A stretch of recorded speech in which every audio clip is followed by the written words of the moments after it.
Welkom by vandag se luistermeditasie. Dit is 12 November. En ons staan vandag stil by Job 19 vers 23 tot 28 en ons gaan dit lees uit die 1983 vertaling. Ek nooi jou om tuis te kom in hierdie oomblik van lig en lewe. Word bewus van die oomblik en kies om teenwoordig te wees. Doen dit doelbewus. Maak jou deur toe, en maak jou hart, jou gedagtes, dalk selfs ook jou handpalms, maak dit oop. Let op hoe jy sit, en dui daarmee aan dat jy wil ontvang van God se teenwoordigheid. Ek nooi jou om 'n kers aan te steek of soek 'n kolletjie van son of van lig wat jou herinner aan God se teenwoordigheid. Wees dankbaar vir hierdie nuwe dag in jou lewe. Dat jy kan asemhaal, dat jy 'n kans het om die lewe opnuut aan te pak. Rig jou gedagtes nou in gebed na die Here. En mag hy jou lei deur sy woord en versterk deur sy gees om elke oomblik van hierdie dag te wandel in sy lig.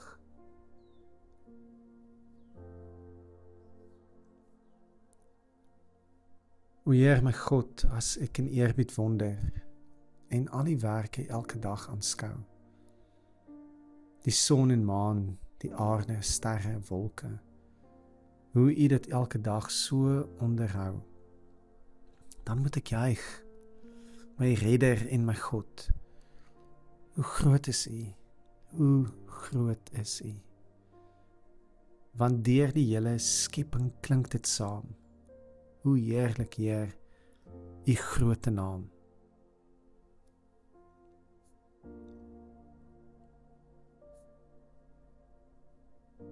Ons lees saam uit Job 19 vanaf vers 23. Mag my woorde tog opgeskryf word. Mag dit ingegrafeer word op 'n monument met 'n ysterpen en lood, vir altyd in 'n rots uitgekap. Ek weet dat my losser leef.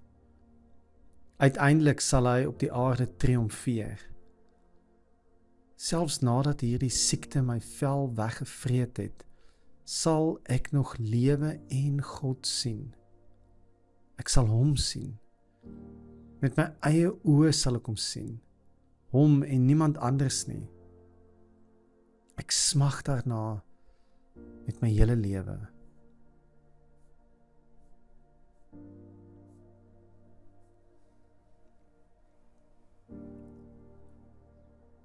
Ek weet dat my losser leef. Uiteindelik sal hy op die aarde triomfeer. Dit is die kern van Job se getuienis hier. Hy bely dit te midde van 'n erge siekte en in die naderdraai van 'n traumatiese seisoen waarin hy alles en almal wat vir hom kosbaar was, verloor het. Hy bely dit terwyl sy vriende preek en sy vrou namens hom reeds die handdoek ingegooi het. Maar oor hierdie belydenis is hy so seker. Hy skryf dit nie in potlood nie. Hy is nie tentatief daaroor nie. Dis yster, lood en rots. Dis grafeerwerk, nie raaiwerk nie. Sy belydenis staan en val nie by wat God nog moet doen nie. Of sy siekte genees of nie, of sy lot verander of nie, of sy gebede verhoor word of nie. Niks daarvan bepaal vir hom die sin en betekenis van die lewe en God se betroubare teenwoordigheid daarin nie. Vir hom is daar iets diepers waarin hy vashou as hy dink aan sy lot en aan wie God is.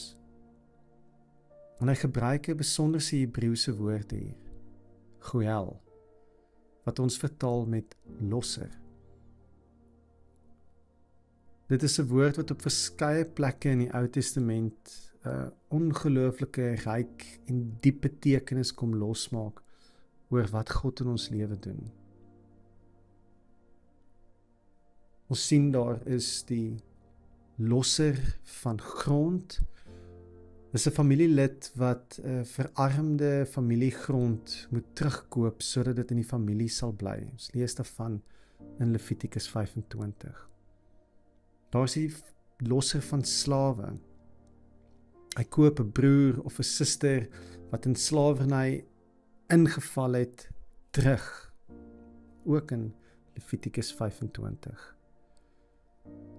Daar is die losser in 'n huwelik. Ons dink in die besonder aan die storie van Boas en Rut, van al die ander voorbeelde van waar die verantwoordelikheid op 'n broer val om die weduwee van 'n broer te trou en haar in die familie veilig te laat leef. Kortom, is die goel, die losser, 'n naaste bloedverwant wat die reg en die verpligting het om in te gryp waar die familie se lewe, se naam, se vryheid of se erfdeel moontlik verlore gaan of verlore gegaan het. En Job gebruik hierdie woord amper met 'n skok-effek vir enige Jood van sy tyd om so oor God te dink. My goeal leef. My naaste bloedverwant is God. Die een wat die verantwoordelikheid het om my uit die kuil van die dood en die graf te kom loskoop is God. Dit is hoe ek oor God dink. En God gaan nie stil bly nie. Hy gaan sy reg uitoefen. Hy gaan my erfdeel, my lewe, my liggaam, my naam terugkoop uit die mag van die dood.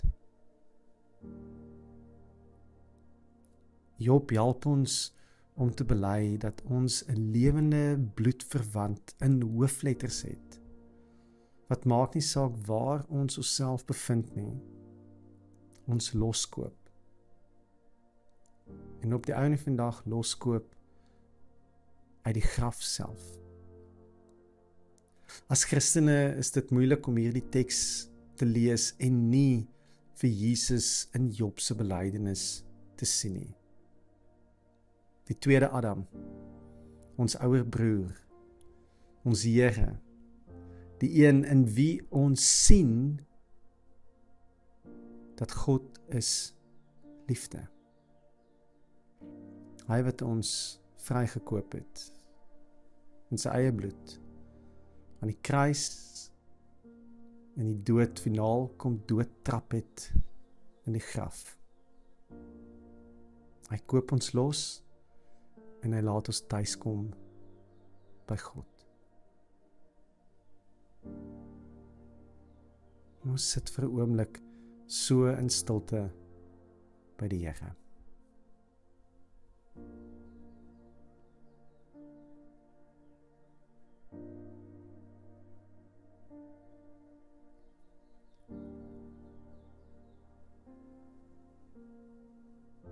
Ons Vader wat in die hemel is, laat U naam geheilig word. Laat U koninkryk kom